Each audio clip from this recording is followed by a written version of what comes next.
What's up, guys? Welcome back to Justin Stokes Outdoors. Today I'm taking you out on the water and we're going to look at how to find brush piles on your depth finder and catch more bass.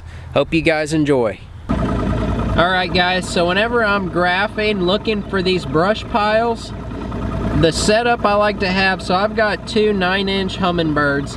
I like to set up one with the down imaging, split with the map, and then I like to have one that's just full side imaging.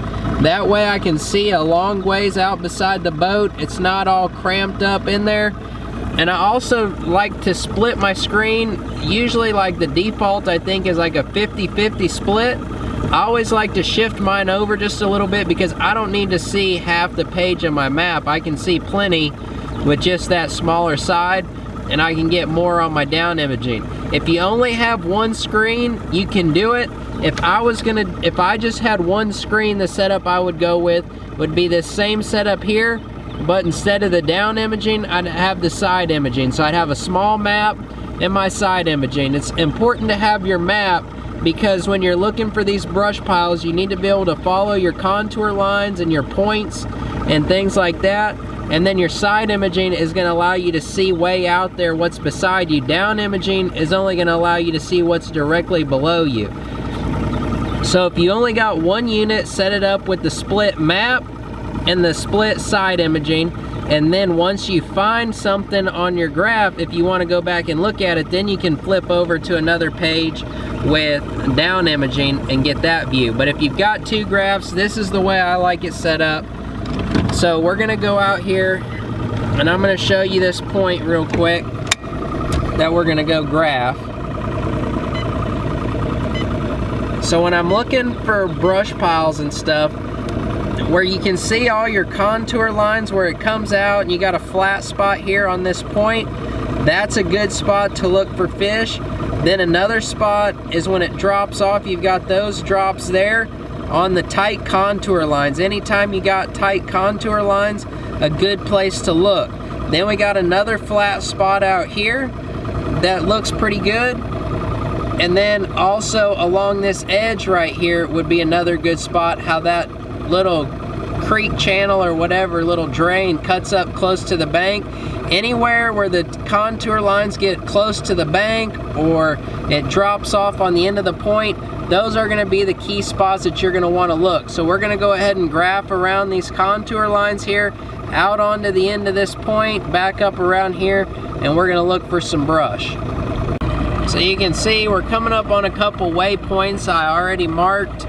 There's like this, it drops off, and then there's like a little shelf right there, and then it drops off again. So we're graphing along here on this shelf.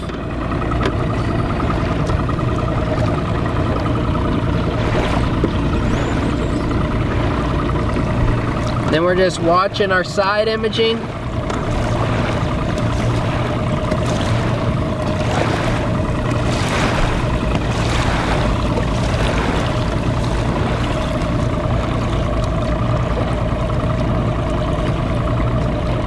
And then bam, right there. You can see all that stuff right there. It looks like there's a little bit of brush over here and then a bunch of tires or some kind of trash down there. That's the kind of stuff we're looking for. So once you see that, you're gonna flip over here, and now we weren't directly over the top of it, so there's not a lot on my down imaging, but that's why I like to go with the side imaging. We're gonna spin around and go and take another look at it, and this time we're gonna go right over the top of it. All right, let's see what it looks like on down imaging.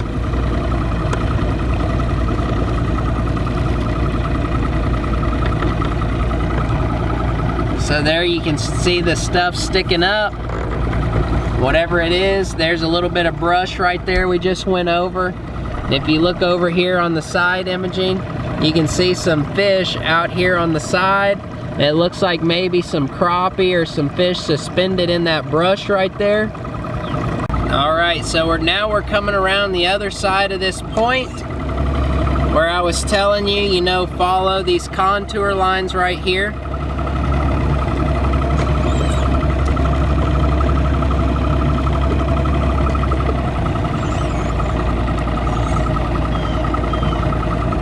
we're just scanning our side imaging.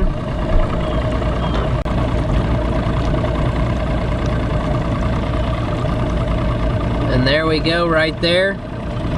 You can see that's a really good brush pile right there. A really good one. And you can even see the shadows from the fish. There's fish sitting all in that brush pile. A lot of them look like probably a lot of crappie. There's a bass or something suspended out there beside the brush pile. We're gonna spin around and go right back over that. And here's what it's gonna look like on the down imaging.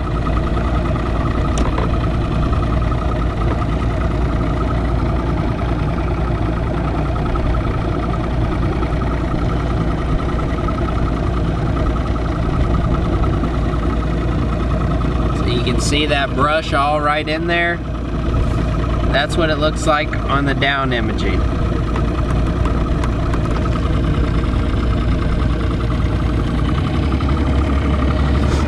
So we're gonna spin around and I'm gonna make a few casts into this brush pile.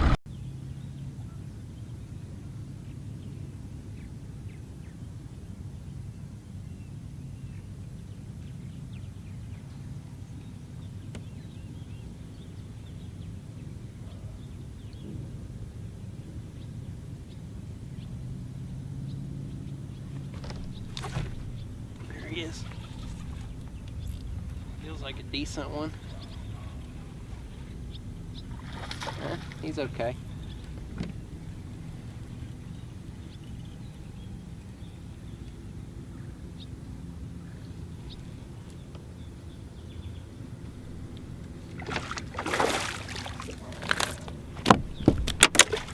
Well, quick release. Well, that was the first one out of the brush pile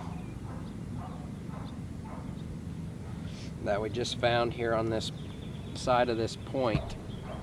I usually just drag my worm. I cast out past the brush pile. Then I'll just drag my worm or jig till I get it up to the brush. And I usually work it fairly quick. There we go, we hit the brush. And then I'll just kind of work it slow and try to work my bait up over each one of the branches, and you'll be able to feel it coming up over the brush. And when you feel it come over a branch or something and start to fall back down, that's most of the times when those bass are gonna bite. So I'm right in the middle of the brush right now, pulling it up over those branches. Let it sink back down there.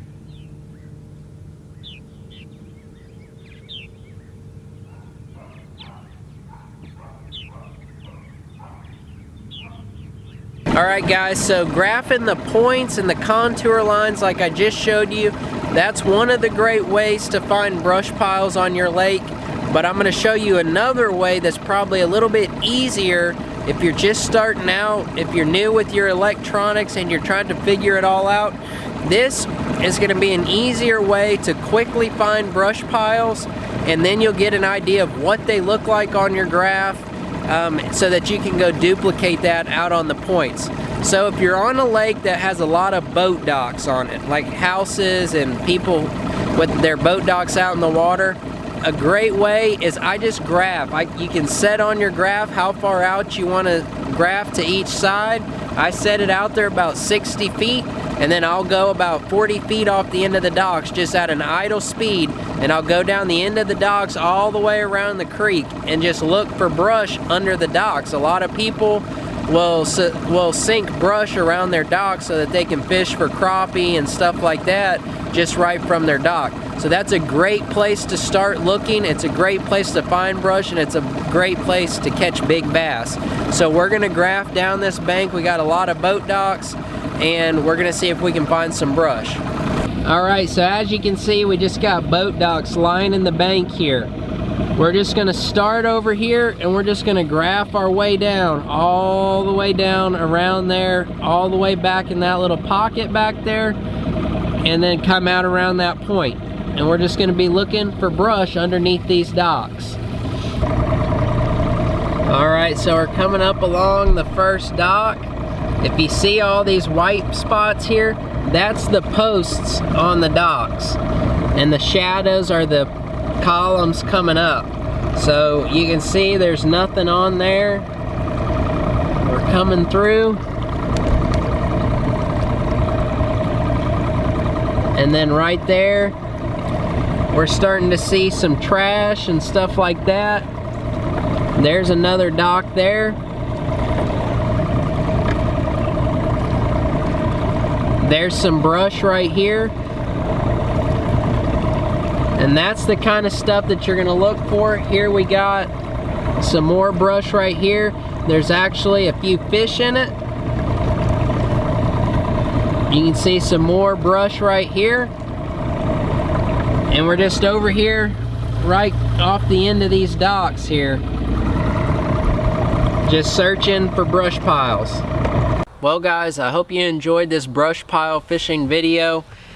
Follow these tips next time you're out on the water searching for brush piles. Follow those contour lines around the points, anywhere that it drops off quickly, any flat spots on the point, just really any irregularity in the points. Run down the end of the docks. Like I mentioned earlier, that's a really fast, easy way to find brush piles on the lake around you if you've got boat docks out there, because a lot of people sink brush and a lot of people don't really mess with fishing them. So try these tips out. My two favorite baits to throw in brush piles is going to be a Moccasin Jigs football jig in a 1/2 ounce. Unless it's super windy or I'm fishing super deep, I'll move up to a 3/4 ounce. But the majority of the time I just throw the 1/2 ounce with a Rage Craw trailer on it. And then my second bait, if they don't bite that, then I'm going to throw in a Texas Rig Old Monster worm and like a plum or some kind of red or purple color in that. Those seem to work really well in the brush piles. So try these tips out next time you're out on the water. Some of the biggest fish that I've ever caught, including my biggest at 1220, came out of a brush pile. So try these tips out next time you're on the water and you'll catch some bigger bass. Thanks for watching, and I'll see you guys next time.